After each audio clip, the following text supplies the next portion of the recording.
fine. So we've got all of this done. The other thing we're adding for essay 4 is an amplification. This goes at the end of the paper, and it goes into the conclusion.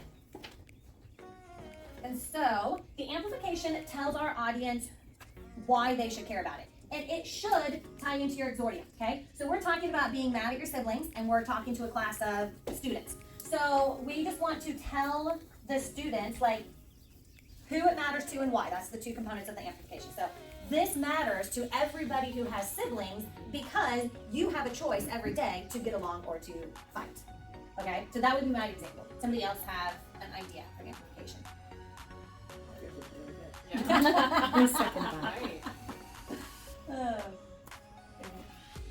Okay, we'll go with that.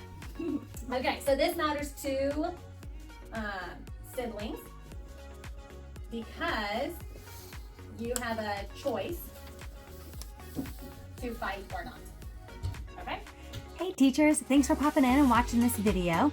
If we haven't met before, hi, I'm Erica Lynn and I'm a homeschooling mom. I have 4 kids and I have been teaching them for over 10 years now.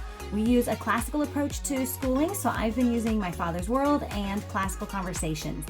It's my goal to help homeschooling become easy for you too. So I'm taking all the tips and tricks that I have learned over the years and I'm putting them here for you to see. So congratulations on making it to the end of the video. Would you just pop a hearts emoji into the comments so that I know you watched the whole thing? Thank you so much. I appreciate it. And be sure to subscribe and ring the bell. And if you liked this video about the LTW curriculum, you need to check here to see the next video in this series. You guys have a great day, and remember, you are already enough.